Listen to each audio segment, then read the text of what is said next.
When a man and a woman come together and decide to cohabitate and start a family and potentially have children, those children ultimately are a manifestation of information from both of those two people in the form of DNA, right? And so it goes. So information and knowledge is the very vector, the way that life is transmitted.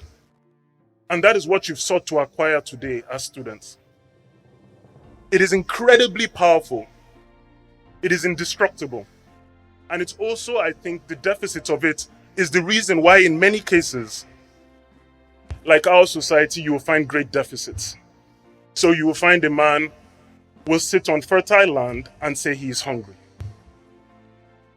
And the reason that that deficit and that gap exists is because of knowledge.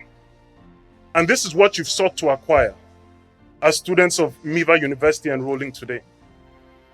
And I salute you for that. For me, there's nothing that gives me better happiness than to acquire knowledge or to learn new things. You know, information is it's facts that are structured, right? Data that is structured. Knowledge, on the other hand, is the ability to take information, assimilate it, understand it, and apply it. So what am I saying here? The process of acquiring this knowledge for you as students of Miva Open University today is a collaborative effort. What myself and the VC and the registrar and the team can do is to package information, put it together, present it to you in a way that is most digestible to you. But at the end, you have a profound responsibility. You must collaborate with us. Whether you are studying public administration, whether you're studying software engineering or nursing, which is a program I'm very excited about that's starting next semester. This is ultimately a collaborative effort between you and the institution and amongst yourselves. If there's one point I want you to take from this bucket, it is that. This is a collaborative effort between us and you. Now, you are the Maiden matriculating class. My wish, my hope is that 10 years from now, we will look back and we'll think, how did we even fit into this room? We would look back and we would have started graduating people that would have started impacting society. But all of that is going to be built on this spirit of collaboration, always with the spirit of rigor and the sharing of knowledge at its core. We are not here to make things easy from an academic point of view. Every other thing we'll do at Miva, we will strive to make things easy for you. But from a knowledge point of view, it is like going to the gym. You go in there the first time, you try and bench press 50 kilograms. You say, I cannot bench press 50 kilograms. But over the course of weeks and months, you find yourself bench pressing 100, bench pressing 150. And that is our job, is to get you to that place. So it means that you have to apply yourself, and families and friends, and God bless you for being here. We urge you also to give them that support, because it's not going to be easy. The students of an open university, I will argue, are the very best students in the world. You show a tendency for self-motivation that another student would not necessarily show. You have to push yourself, drive yourself, and that's a very, very powerful thing. The second thing that this event means for me is hope. There's a lot happening in the world today. There's a lot of change happening in the world today. In many ways, I envy you, and in many ways, I don't. I think there was a Chinese philosopher that said, may you live in interesting times. There's a confluence of all kinds of things happening. Artificial intelligence that's going to impact all of us in all kinds of different ways. And I don't think anybody can pretend to know exactly how it's going to impact us. And this doesn't only apply to the computer science students. All of us are going to be impacted. Everything we've done up until now, you know, the last industrial revolution produced universities at scale. Now we have technologies that are producing the kind of thing we're doing. Right? Now, artificial intelligence is the first technology that is not only multiplying the power of the intellect of human beings, but might potentially even supplant it. We are building tools for the first time as human beings that could potentially be more intelligent than us. Now, what that tells me is that you are living in a world where 10 years from now is going to look very different from now.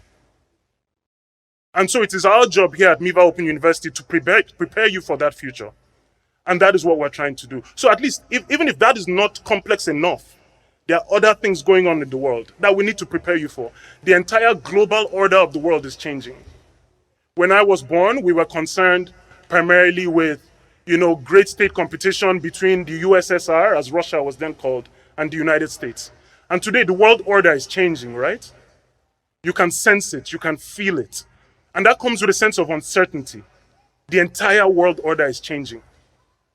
And what we are hoping to do here also is to create people, help foster people that will re-architect this new world order, that will help societies think about how to juggle East versus West. And as world orders change, of course, conflict happens. And we're seeing some of that happening right now in the Middle East and in Ukraine. And hopefully we'll create people that ultimately will mediate or find solutions to these market failures that we call war. This is what we are trying to do here. And like I said, I envy you because you live in the most interesting times. It is not that necessarily that things get more interesting as time goes on. That's not how the world works.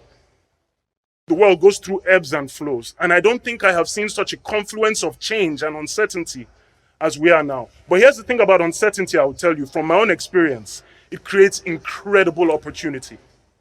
It creates incredible leaders. Some of the best leaders we've read of were born or created in times of uncertainty. And so that is your responsibility as seekers of knowledge, to pursue this. The final thing is thanks I want to offer you, so I can get back to my seat, take this thing off before my brain cooks. The final thing I want to offer you is thanks, and I alluded to that before. I want to thank you.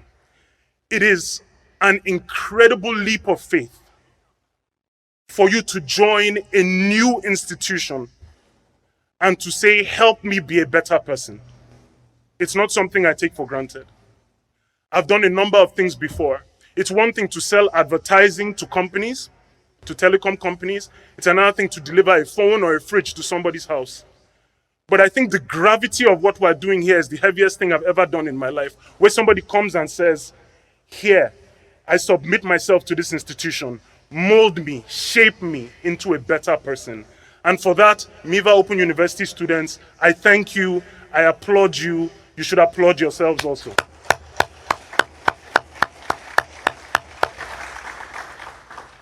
I also want to thank the family and friends.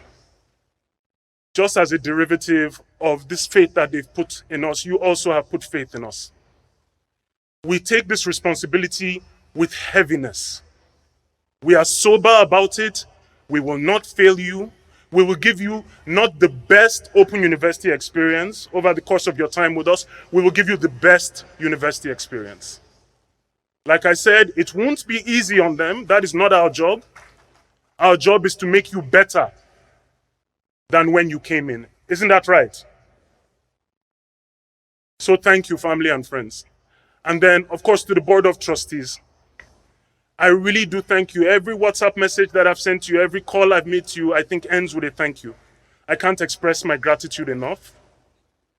Literally, you were the only ones I called. There was nobody that I called to join the Board of Trustees of Open University that said no. The individuals you see here are friends. They're people I respect profoundly. And as I called them, they each just said, yes, yes, yes, we believe in what you're doing. Thank you very much.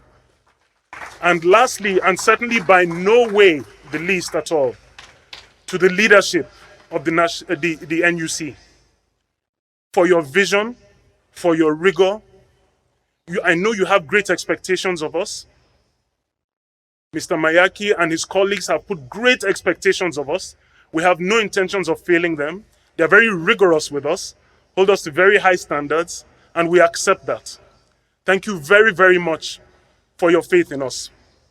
We carry this responsibility solemnly, and I look forward to hearing your comments. So, congratulations again. Thank you for making my dreams come true. And as you make my dreams come true, may your own dreams come true also. Thank you. God bless you.